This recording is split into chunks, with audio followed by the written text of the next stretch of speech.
Barcelone a déniché un autre joyau de la Masia, et cette fois, les projecteurs sont braqués sur deux cousins talentueux, Toni et Guy Fernandez. Les deux jeunes de 16 ans ont été des joueurs remarquables lors du match du Barça Athletic contre Orense, qui s'est déroulé au stade Johan Cruyff dans le groupe 1 de la Primera FEF. À la mi-temps, Barcelone menait 3-0, et le mérite en revient en grande partie aux cousins Fernandez, qui étaient tous deux titulaires. Le premier but de la rencontre est venu d'un pénalty de Victor Barbara, donnant le ton de ce qui allait suivre. Mais c'est Toni qui a véritablement volé la vedette. Après un échange en 1-2 avec Urena, il a exécuté un tir acrobatique brillant avec son pied gauche, envoyant le ballon dans le filet.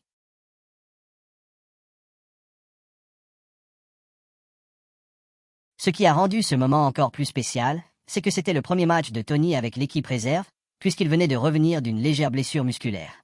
Malgré son expérience limitée à ce niveau, Toni a fait preuve d'un talent et d'une polyvalence incroyable, jouant comme ailier gauche, un rôle similaire à celui de Lamine Yamal.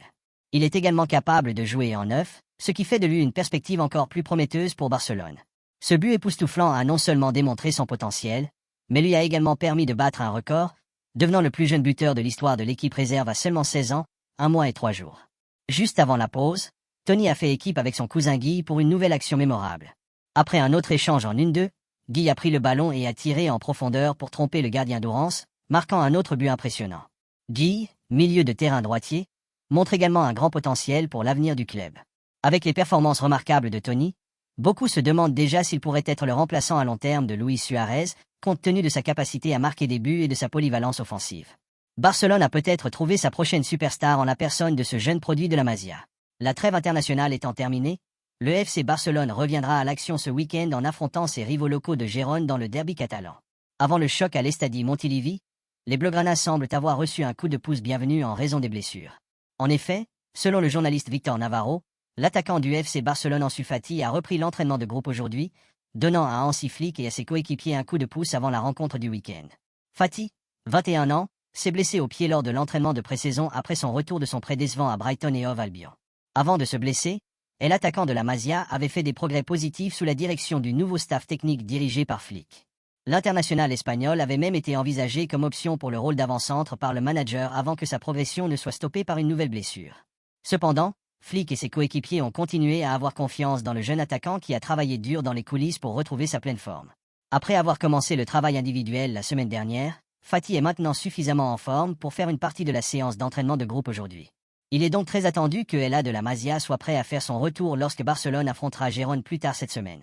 C'est une bonne nouvelle pour Barcelone, qui a été secoué par les blessures en début de saison. La disponibilité de Fati offre à Flick une option supplémentaire au poste de numéro 9 et sur le flanc gauche. La situation de Frenkie de Jong au FC Barcelone est devenue depuis longtemps un sujet de discussion majeure. Cela fait près de 5 mois que le milieu de terrain n'a pas joué un seul match, après avoir été absent en raison d'une blessure à la cheville subie en avril contre le Real Madrid. Il y a eu des rumeurs concernant un retour peu après la pause internationale, mais rien n'est garanti à ce stade, car de Jong ne veut pas revenir à l'action avant d'être à 100% de sa forme, ce qui l'obligerait à subir une intervention chirurgicale, ce qu'il hésite à faire. Barcelone se retrouve donc dans une situation délicate concernant le Néerlandais, qui se trouve être son joueur le mieux payé. Désormais, selon ARA, Barcelone commence à envisager l'option d'une opération chirurgicale pour Frenkie de Jong, même si cela signifierait que le milieu de terrain pourrait être hors de jeu jusqu'en 2025. La récupération du Néerlandais a été beaucoup plus lente que prévu et un sentiment d'inconfort et une peur de rechute subsistent quant à sa situation. De Jong, qui n'a pas joué ni entraîné depuis avril, n'a pas été en mesure de faire face aux exigences du club et est encore loin du plein potentiel qu'espère Hansi Flick. Le tacticien allemand ne comptait pas sur lui lors de la tournée, selon le rapport, ne sait pas quand il pourra commencer à l'aligner en championnat. Comme la récupération ne se passe pas bien, le Barça a demandé aux joueurs d'envisager l'option de se faire opérer de la cheville droite après 3 blessures la saison dernière. L'accumulation de problèmes dans la syndesmose de la cheville est généralement traitée sans chirurgie.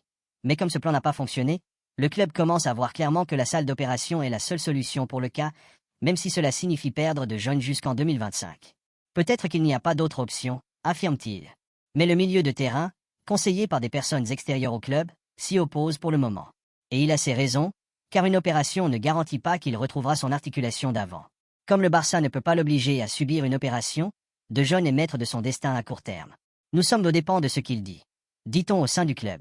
C'est-à-dire que les sensations du joueur de 27 ans marqueront d'abord son retour à l'entraînement, dans son cas, mèneront plus tard à une sortie médicale. Les supporters du FC Barcelone ont dû faire face à une grave blessure cette semaine, la nouvelle recrue Dani Olmo ayant été blessée pendant la trêve internationale. Peu de temps après que la blessure a été révélée, Les supporters du Barça ont été soulagés lorsque l'entraîneur espagnol a admis que le coup d'Olmo n'était qu'une contusion majeure. Les Catalans affronteront leurs rivaux catalans dimanche prochain au stade Montilivi. Un récent rapport de Mundo Deportivo a apporté plus de lumière sur la forme physique d'Olmo, confirmant que l'Espagnol devrait être prêt pour le match contre Gérone. Le rapport ajoute que l'absence d'Olmo hier n'était qu'une simple précaution et que le joueur devrait être de retour en pleine forme avant la rencontre du week-end prochain.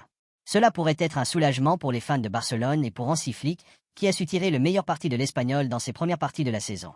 Olmo a en effet joué un rôle clé dans le succès initial de Barcelone, marquant notamment 2 buts en 2 matchs. La présence d'Olmo contre Gérone pourrait grandement contribuer à renforcer les chances de Barcelone contre ses rivaux catalans, connus pour leur défense solide et leur capacité à provoquer la surprise. Les Catalans doivent néanmoins garder un œil attentif sur la forme d'Olmo, sachant qu'ils ne peuvent pas se permettre que l'Espagnol aggrave sa blessure. L'équipe médicale de Barcelone gère déjà plusieurs problèmes de blessure, notamment la tension musculaire de Fermin Lopez, le problème de genou de Dani Olmo et les inquiétudes concernant le jeu brutal affectant Lamine Yamal.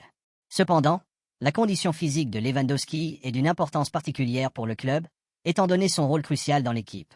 À 36 ans, l'attaquant devrait jouer un nombre important de matchs pour Barcelone, d'autant plus qu'il n'y a pas de remplaçant direct pour lui dans l'équipe à moins qu'Ansu Fati ne se remette complètement de sa blessure. Jeudi dernier, la prestation de Lewandowski lors de la victoire 3-2 de la Pologne contre l'Écosse a suscité quelques inquiétudes.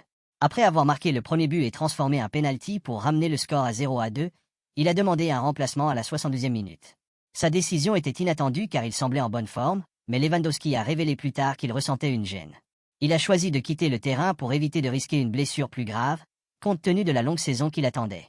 J'ai ressenti un certain inconfort, puis la douleur est apparue. J'ai réalisé que si je persistais, cela pourrait entraîner des problèmes plus graves à l'avenir. Pour le bien de ma santé et de l'équipe, j'ai décidé qu'il était préférable de quitter le terrain. Cette saison va être très exigeante, avec potentiellement jusqu'à 70 matchs à venir. Il est crucial de gérer judicieusement ma force et mon énergie, a expliqué Lewandowski après le match contre l'Écosse.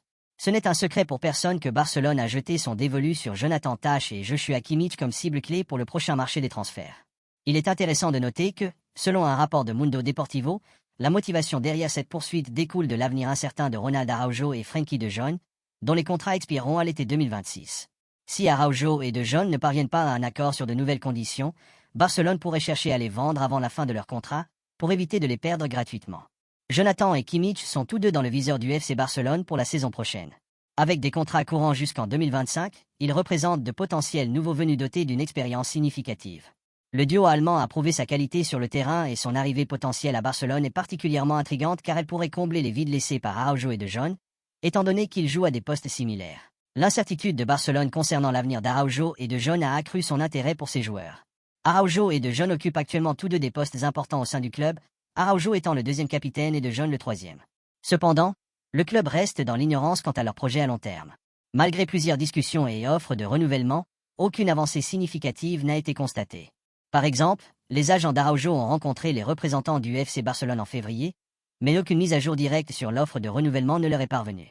Même après de nouvelles interventions personnelles de Joan Laporta, y compris des discussions directes avec Araujo, il n'y a eu que peu de progrès. Si les deux joueurs ne signent pas de nouveaux contrats d'ici l'été prochain, Barcelone pourrait être plus enclin à les vendre pour s'assurer un retour sur investissement plutôt que de risquer de les perdre pour rien. Cette situation fait de Jonathan et Kimmich des options particulièrement attrayantes, car leur expérience et leurs compétences pourraient être inestimables pour l'avenir de Barcelone. Laisse un like et abonne-toi pour plus d'actualités Barça. Merci à ceux qui s'abonnent et qui likent quotidiennement, merci pour la force.